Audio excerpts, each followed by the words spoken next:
क्या मामला, इतनी बरकतें हो रही है, बचाओ पूछ के अब बेचारा बीबी के कहने से फिर बड़े पीर के पास चला। कहने लगा सरकार पहले भी नमाज पढ़ते थे, अब भी नमाज पढ़ रहे हैं, पहले भी कुरान की तिलावत, अब भी कुरान की तिलावत, जो अब काम कर रहे हैं वो पहले करते थे, मगर पर्दा जब से लटका इतनी बरकतें कि ठिकाना ही नहीं। इसका मामला क्या है? बड़े पीर कहने लगे बेटा मामला सुनो, ये तुम नमाज पढ़ते थे बरकतें उतरती थी, कुरान पढ़ते थे बरकतों का नुज़ूल होता, मगर बेटा तुम्हारे घर के सामने बाजार लगती है और इस बाजार में लोग आने जाने वाले लोग बेनमाजी होते थे, तुम्हारे घर पे उन बेनमाजियों की नजर पड़ती थी तो घर की सारी बरकतें खत्म हो जाती थी। अब मुझे बताओ, अल्लाह बरकतें फरमाए, जब बेनमाजी की नजर से बरकतें खत्म हो सकती हैं तो हमारे और आपके घर में तो पूरे के पूरे बेनमाजी पल्ले, अब्बा बेनमाजी, अम्मा बेनमाजी, दादा दादी और रया बच्चा पीर बेनमाजी। अरे जब बेनमाजी की नजर से बरकतें खत्म हो सकती है तो उस मनहूस बेनमाजी पीर के जाने से तुम्हारे घर में बरकतें हो सकती है क्या? दुकान में बरकतें हो सकती है? नहीं। अगर बरकतें लाना है तो नमाजों की पाबंदी करना पड़ेगी। नमाजें पढ़ोगे, बोलो हाथ उठा, सब लोग हाथ उठा, बोले इंशाअल्लाह नमाजें पढ़ेंगे। रख लो, अल्लाह ताला हम सबको सच्चा करे और हिदायत नसीब फरमाए। अब बात ये चल रही थी, नबी ने फरमाया 3 तरह के लोग ऐसे हैं जिनकी कोई इबादत काबिल कबूल नहीं। उनमें से नंबर 1 माँ बाप का नाफरमान। तुम चाहते हो कि तुम्हारी दुआएं कबूल हो जाएं? बोलो चाहते हो? अल्हम्दुलिल्लाह बोलो। चाहते हो ना तुम्हारी दुआएं कबूल हो जाएं? और अल्लाह वालों की बारगाह में जाते भी इसीलिए हैं ताकि दुआएं कबूल हो जाएं, और होती भी है दुआएं कबूल। गरीब नवाज में कितने बे औलादों को औलाद मिली। साबिर पाक की बारगाह में सिसकता हुआ गया, उधर से हंसता हुआ आया। तुम्हारे इलाके में भी अल्लाह वाले हैं जिनका डॉक्टर हकीम सब फेल, मगर अल्लाह वाले के दर की खाक चाट ली तो बेड़ा पार। मगर तुम चाहते हो कि तुम्हारी दुआएं कबूल हो जाए। एक जगह मैं बताना चाहता हूं तुम्हें, एक बारगाह का एड्रेस मैं देना चाहता हूं, तुम लेना चाहते हो, पूछना चाहते हो? अगर उस बारगाह में तुम चले गए और तुमने दुआ कर ली तो 100 के 100% कबूल, तुम्हारी दुआ रद्द नहीं हो सकती। और मज़ारात पर जाना औरतों का जायज नहीं, मगर जो बारगाह का पता मैं बता रहा हूं उस बारगाह में औरतों का जाना भी जायज है। बोलो तुम चाहते हो कि तुम्हारी दुआएं कबूल हो जाए? एड्रेस बता दो, बोलो। सुनना चाहते हो? चलोगे सब लोग? एक मर्तबा जरूर जाओगे वहां पे, तो लिखने वाले लिख लेना, नोट करने वाले नोट कर लेना। तुम्हारा रुपया भी नहीं लगेगा, पैसा भी नहीं लगेगा। तुम ये मत सोचना कि बहुत दूर जाना है। वो बारगाह का एड्रेस लिख लो, वो बारगाह कोई और नहीं है, वो है तुम्हारी माँ और तुम्हारे बाप।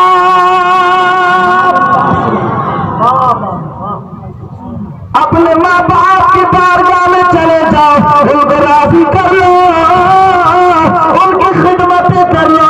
जब तुम्हारी माँ तुम्हारे बाप अगर तुम्हारे लिए दुआ कर दे तो खुदा की कसम तुम्हारे माँ बाप की दुआ रद्द नहीं हो सकती।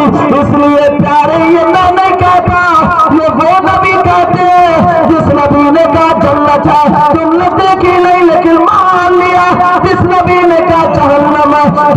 की नहीं, लेकिन मान लिया। उसी नबी ने फरमाया माँ बाप की दुआ रद्द नहीं होती। सुभान अल्लाह। या रसूलल्लाह, जिंदाबाद जिंदाबाद जिंदाबाद। मेरी बात तो तुम पलटा सकते हो, मगर नबी की बात कैसे पलटाओगे? अब जरा सुनो हदीस, नबी फरमाते हैं सुभान अल्लाह। आका फरमाते माँ बाप की दुआ औलाद के हक में ऐसी होती है जैसे मुझ मोहम्मद की दुआ मेरी उम्मत के हक में होती है। अल्लाह। है किसी की दुआ ऐसी जो नबी जैसी हो?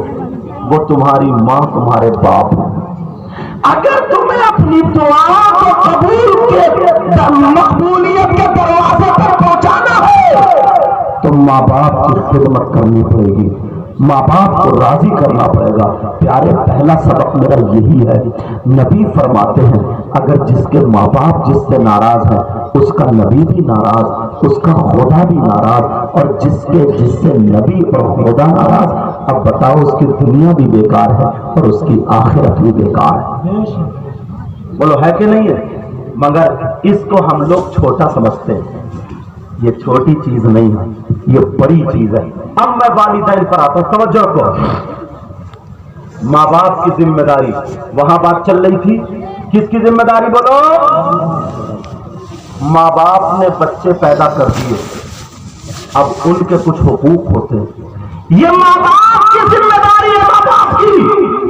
मगर कहां जिम्मेदारी निभा रहे हैं? ये 10 साल का बच्चा, इतना बड़ा बच्चा, ये देखो छोटे छोटे बच्चे जो 10 रुपए कमाने के लायक नहीं है मगर 10,000 का मोबाइल चलाते हैं। जो 10 रुपए नहीं कमा सकता वो 10,000 का मोबाइल चलाता। मोबाइल, इसकी कौन सी ऐसी कमाई है जो इसे मोबाइल की जरूरत है? बोलो, इसे कहां पे कौन सा कारोबार करना है जो इसे मोबाइल की जरूरत है? बोलो, इसे कौन सी ऐसी चीज हासिल करनी है सिवाय फोटो खींचने के, सिवाय वीडियो देखने के, सिवाय गाने वगैरह सुनने के? इसे क्या काम है? ये माँ बाप की जिम्मेदारी नहीं है, ये तुम्हारा मदरसा। क्या हिसाबो किताब देना नहीं होगा? अल्लाह ने तुम्हें दौलत दी है औलाद की शक्ल में, तुम अपने बच्चों के, जो 10 साल के बच्चों के हाथ में 10,000 का मोबाइल दे सकते हो, कुरान पाक नहीं दे सकते हो क्या? इनको पढ़वा नहीं सकते हो? आज यही बच्चा जिसको 10 गाने हैं, खाने का ढंग फिल्मों जैसा, पहनने का ढंग फिल्मों जैसा, ये छोटा सा बच्चा सारे के सारे फिल्मों जैसे कर रहे हैं। अगर मदरसे में पढ़ता होता तो ये कुरान का रुकू नहीं सुनाता होता, ये कुरान की सूरतें नहीं सुनाता होता। क्या इसे पता नहीं होता मेरी माँ का क्या मर्तबा है, मेरे बाप का क्या मर्तबा है? आज ये जो आंखें दिखाते हैं, आज ये जो नाफरमानियां करते हैं, आज ये जो माँ बाप को कहने नहीं मानते हैं, ये भी तुम्हारे करतूत है। अगर इन्हें मदरसे में पढ़ाया होता तो आज तो हम बयान कर रहे हैं, इसके सामने ये बातें आ जाती। बेटा, नमाज अगर मकबूलियत के दर्जे पर पहुंचाना है तो माँ की इज्जत करनी पड़ेगी, बाप की इज्जत करनी पड़ेगी, माँ बाप का कहना मानना पड़ेगा, उनकी तरफ से नजरें नहीं उठानी पड़ेगी।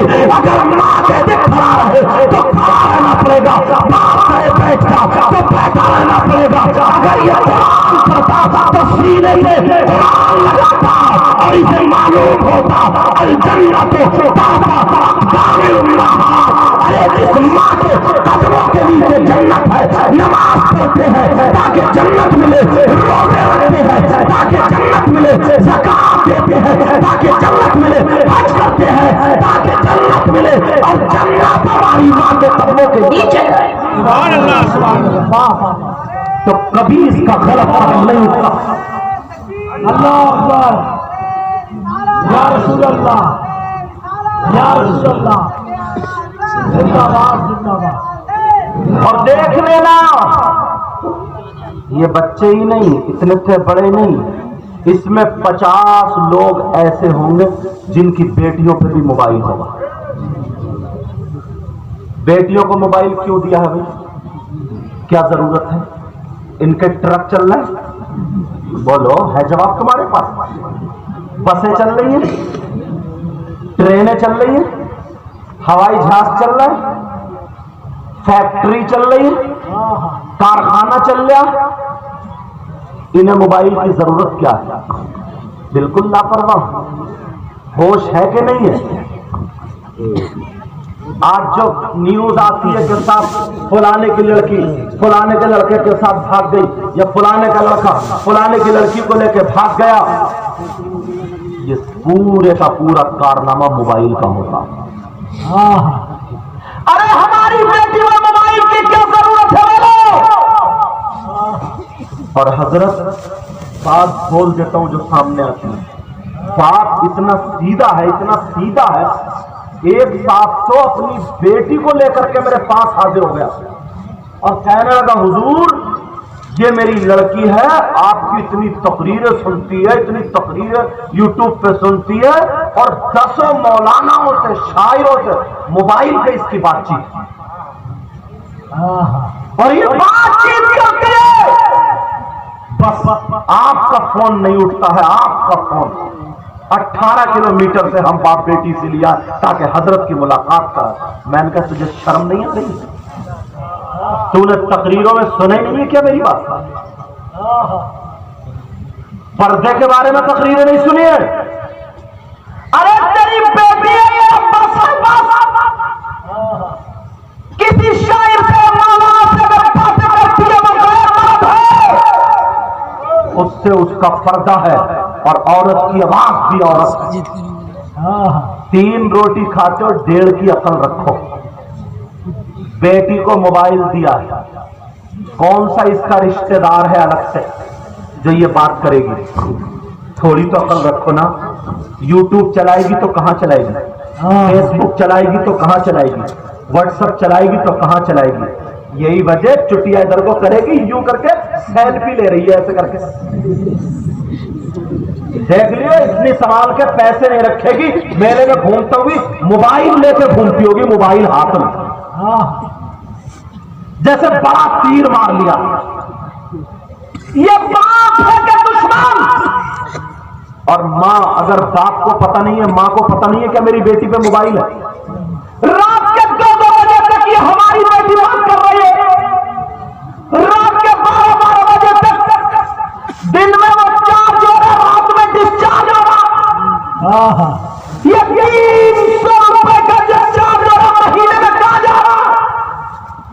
कभी पूछा बेटी से? उंगली कट जाए तो तकलीफ होती है, और जब शरीयत का खून हो रहा तो कोई तकलीफ नहीं। आप कहोगे क्या? जो लड़की गोवा गांव से निकल के कभी बाहर नहीं गई, उसके पास बंबई का फैशन कहां से आया? 2 जवाब। उसकी चुटिया टेढ़ी भेड़ी और वो इतना बड़ा फूला सर पे कैसे बना बोलो? उसके बाल आगे को कैसे निकले बोलो? उसकी आस्तीनें यहां तक कैसे कटी बोलो? उसका गला कैसे चिरा बोलो? उसकी मेहंदी फिल्मों जैसे कैसे लग रही है बोलो? उसका चलने का ढंग फिल्मों जैसा, खाने का ढंग फिल्मों जैसा, पहनने ओढ़ने का ढंग, सारे का सारा हाजी जी की बेटी, नमाजी जी की बेटी, ढंग उन कजड़ियों का। सैयदा फातिमा का ढंग क्यों नहीं आया? हजरत हफ्सा का ढंग क्यों नहीं आया? हजरत मैमूना का ढंग क्यों नहीं आया? सैयदा ज़ैनब का ढंग क्यों नहीं आया? हजरत रुकैया का ढंग क्यों नहीं आया? हजरत उम्मे कुलसूम का ढंग क्यों नहीं आया? हजरत खदीजतुल कुबरा का ढंग क्यों? कुरान देते तभी तो, उसको तालीम देते तभी तो 10,000 का मोबाइल दे दिया। ले बेटी दिल्ली से कमा के लाया हूं, बंबई से कमा के लाया हूं, ले मोबाइल ले, आग लगा ले जिंदगी में। मैं पूछना चाहता हूं, बोलो ये लड़कियों को मोबाइल देने की क्या जरूरत है? आज तो मेले ठेले में घूम रही है, आज तो फैशन कर रही है, आज तो इनकी चुटिया नहीं चुटने बन चुके हैं, आज तो इनके खाने का ढंग फिल्मों जैसा है, पहनने ओढ़ने का ढंग फिल्मों जैसा है। ये सारी की सारी मोबाइल की देन है। अगर इसे बचाना है तो अपनी बेटियों से मोबाइल ले लो। तुम्हारी लड़की पे मोबाइल जहर है, जहर। आपका ईमानदार है। मैं कहता हूँ अपनी बेटे से मोबाइल ले लो, अगर देना है तो इन्हें दीनी किताब दे दो, इस्लामी किताब दे दो। अगर पढ़वाना है तो हज़रत खदीजा की सीरत पढ़वाओ, अगर पढ़वाना है तो हज़रत मैमूना की सीरत पढ़वाओ, अगर पढ़वाना है तो सैयदा फातिमा की सीरत पढ़वाओ। खुदा की कसम, सैयदा फातिमा की अगर सीरत पढ़ेगी तो बेटी हमारी होगी, लेकिन ढंग फातिमा का होगा। बेटी हमारी खाएगी लेकिन ढंग फातिमा का होगा। पिएगी हमारी बेटी लेकिन ढंग फातिमा का होगा। सोएगी हमारी बेटी लेकिन ढंग फातिमा का होगा। चलेगी हमारी बेटी लेकिन ढंग फातिमा का होगा। उठेगी हमारी बेटी लेकिन ढंग फातिमा का होगा। सोए उठे बैठे चले खाए पिए पहने ओढ़े सारे ढंग फातिमा के होंगे। खुदा की कसम, ऐसी बेटी अगर बाप के घर में होगी तो रहमत बनेगी, शाह के घर में होगी तो नेमत बनेगी, और जब माँ बनेगी तो इसके कदमों के नीचे जन्नत होगी।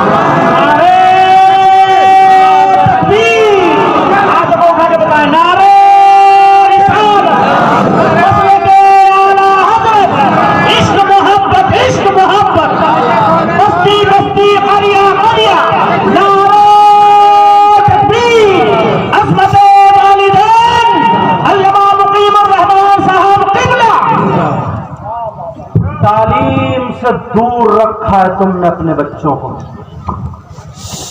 सफेद कपड़ा अगर हरे कलर में डालो तो हरा कलर आएगा, काले कलर में डालो तो काला कलर आएगा। बचपन से तुमने बच्चियों को उन शैतानों के रंग में रंग दिया, और आज अल्लाह कितने प्यारे। इन बुजुर्गों से पूछो जो बुजुर्ग लोग हैं, पहले गुर्बत थी, एक एक दो दो जोड़ी सिर्फ साड़ियां थी, मगर अगर दो चार आदमी खड़े हो ना कहीं रास्ते में, पुरानी औरतें निकल के नहीं जाती थी, रास्ता बदल देती थी, या फिर अपने आप को छुपा छुपा के चोरों की तरह जाया करती थी। अल्लाह, और आज उधर ही खड़ी होगी जो सबसे ऊंची जगह होगी, और खिजराती होंगी, दो तीन लड़कियां खड़ी होंगी, हंसी मजाक ठिट्टे, अम्मा भी देख रही है, अब्बा भी देख रहा है। मैं पूछना चाहता हूं इस मां से, नबी ने फरमाया सबसे पहला मदरसा मां की गोद है। हदीस शरीफ सुनो, उतलुबुल इल्म मिनल मादी इलल लहद, इल्म हासिल करो मां की गोद से दौर तक। सबसे पहला मदरसा मां की गोद। इस मां ने अपनी बेटी के सर पे आंचल क्यों नहीं रखा? इस मां ने क्यों नहीं देखा मेरी बेटी का जिस्म खुला है या छुपा? तो अफसोस तो ये मां क्या देखेगी? मां बेटी से आगे हो रही है, बेटी तो कम मेकअप कर रही है, अम्मा और ज्यादा टिपुर मार रही है। बूढ़ी घोड़ी नहीं लगा, बुढ़े बैल का सींग काट दो, वो जवान हो जाएगा क्या? 40 साल की बाद मेरी बहन अम्मा बन गई है, बच्चियां जवान है, मगर आज भी इसका मेकअप नहीं छूटा। मेकअप ये चोंच लाल करी फिर रही होगी आज भी। ये मां, अरे जब मदरसा ही बिगड़ा हुआ हो तो उसमें रहने पलने वाला कहां से बिगड़ेगा? तो जरूरत है पहले मां की संभालने की, और बाप की भी जिम्मेदारी है। लेकिन प्यारे नौजवान, तुमसे भी दो बातें करना चाहता हूं। जरा बताओ, अल्लाह, तुम इस लायक क्यों नहीं हुए कि अपनी बहन के सर पे आंचल रख देते? तुम्हें देख के तुम्हारी बहन ने पर्दा क्यों नहीं किया? तुम्हें देख के तुम्हारी बहन सही रास्ते पर क्यों नहीं चली? बोलो, अपनी बहन के सर पे आंचल रखने के लायक क्यों नहीं हुए? मगर अफसोस तो यही है। कौन भाई? वो भाई जो खुद बड़े बड़े डीजों पे नाचने वाला भाई हो, जो खुद गानों पे नाचने वाला भाई हो, जो खुद मोबाइल पे दूसरी गैर लड़कियों को SMS लिखने वाला भाई हो, जो खुद मोबाइलों पे दूसरों से बात करने वाला भाई हो, जो खुद गाने सुनने वाला भाई, मेलों ठेलों में घूमने वाला भाई, ओ अगर गुलाम नबी है तो सुन, पक्का सच्चा अगर गुलाम नबी है तो सुन, जब तू दूसरे की बहन बेटी को तकेगा तो हमारी बहन बेटी को क्या दूसरा नहीं तकेगा? बोलो, जब हम अगर किसी की बहन बेटी को तकेंगे तो कल को दूसरा हमारी बहन बेटी को तकेगा। वरना याद रखो, अपनी आंखों को संभाल के चलो, अपने आप को संभाल के चलो, फिर खड़े होकर के कहो। अगर नारा लगाओ कि हम गुलाम नबी है तो मैं कहता हूं तुम अपनी जबान से नारा लगाओ या ना लगाओ, मगर अपने किरदार से जरूर नारा लगाना, अपने कैरेक्टर से जरूर नारा लगाना, अपने अखलाक से जरूर नारा लगाना। अरे कौन भाई जिसने अपने कपड़ों को देखा है, जिसकी घुटने पे पैंट फटी हुई रहती है, जिसके बालों का ये आलम होता है कि मत पूछो, बाल भी इसके फिल्मों जैसे है, तुम्हारे भी तो खाने का ढंग फिल्मों जैसा है, तुम्हारे भी तो पहनने ओढ़ने का ढंग फिल्मों जैसा है, तुम्हारे भी तो बाल फिल्मों जैसे है। एक नौजवान की बात याद आने लगी, अल्लाह अल्लाह, वो नौजवान बड़ा मनचला नौजवान था, उसके बालों की रोजाना कटिंग अलग हुआ करती थी। एक दिन इमाम साहब से कहने लगा, इमाम साहब मेरे बालों की ये कटिंग है, दूसरे दिन बोला मेरे बालों की ये कटिंग है, चौथे दिन बोला मेरे बालों की ये कटिंग है। इमाम साहब चक्कर में पड़ गए थे उसकी कटिंग से, यार बालों की कटिंग कहां कहां से लेके आता है। उसके बालों का ये आलम था, सर पे कभी उसके आगे को है, कभी पीछे को है, कभी इधर को है तो कभी इधर को है, कभी आगे को छज्जा है, कभी लैट्रीन है, कभी बाथरूम है, पूरे का पूरा मकान उसके सर से बना हुआ था। लेकिन एक दिन जैसे ही सुबह वो आता है तो उसके बालों का छज्जा फटा हुआ था, उसके आगे बाल इधर पड़े थे और आगे बाल इधर पड़े थे।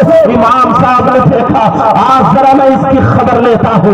इमाम साहब ने कहा, ओ भाई जरा बता, आज या रात तेरे मकान में जलजला आ गया था। वो कहने लगा, हुजूर कैसी बात कर रहे हैं, जलजला तो नहीं आया है। तो फिर कहा, तेरे छज्जे पे किसी ने लट मार दिया है, तेरे बाल फट क्यों गए हैं, इधर आकर क्यों हो गए हैं। तो वो मुस्कुरा करके क्या जवाब देता है नौजवान, कहता था, कहता इमाम साहब तुम हमारी पहुंच को नहीं पहुंचोगे, ये भी बालों की कटिंग है। इमाम साहब बोले, ये क्या कटिंग है यार, आधे बाल तेरे इधर पड़े हैं, आधे इधर पड़े हैं, तेरा छज्जा फट चुका है। वो कहने लगा, नहीं हुजूर, इमाम साहब किबला, ये भी एक कटिंग है, इस कटिंग का नाम तेरे नाम है, इस कटिंग का नाम क्या, बोलो तेरे नाम है। जब इतना कहा तो इमाम साहब से उसने कहा, तेरे नाम। इमाम साहब को थोड़ा सा गुस्सा आया, कहने लगे, अरे तू तो अभी तुमसे बोलता था, आपसे बोलता था, लेकिन अब अबे तबे पे उतर आया, अब कहने लगा तेरे नाम। कहना तो ये तो हजरत किबला, हजरत इमाम साहब किबला, ये बाल जो है आपके नाम है,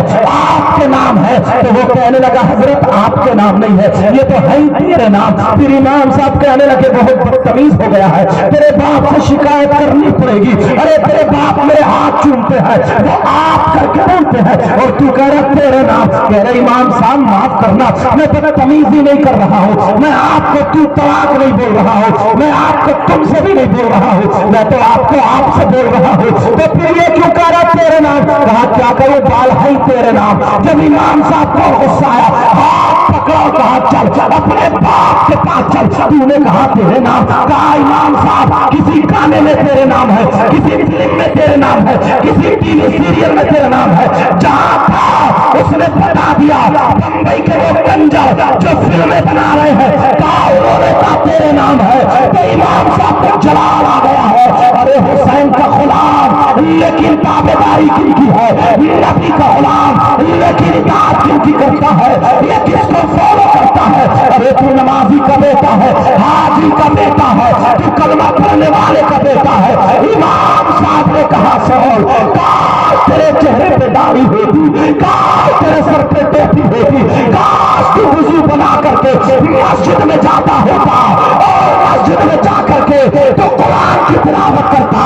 कुरान पढ़ने के बाद अब जब तू नमाज के लिए खड़ा होता, नियत बांध लेता, रुकू करता, सजदे में जाता, तैयार में बैठता, सलात फेर देता, करके अल्लाह की बारगाह में दुआ करता। कहता, मौला मैंने जो कुरान पढ़ा है, मेरी तिलावत तेरे नाम, मेरा मौला मेरी इबादत तेरे नाम, मेरी नमाज तेरे नाम, मेरा ख्याल तेरे नाम, मेरी निजात तेरे नाम, मेरा यकीन तेरे नाम, मेरा सजदा तेरे नाम, मेरी इबादत तेरे नाम। अल्लाह की रहमत से जाती, अल्लाह फरमाता सुन ले तेरी सारी इबादत मेरे नाम और जन्नत में मकान तेरे। अल्लाह अल्लाह अल्लाह आला हजरत आला हजरत के कॉन्फ्रेंस आज हुकूक हम लोग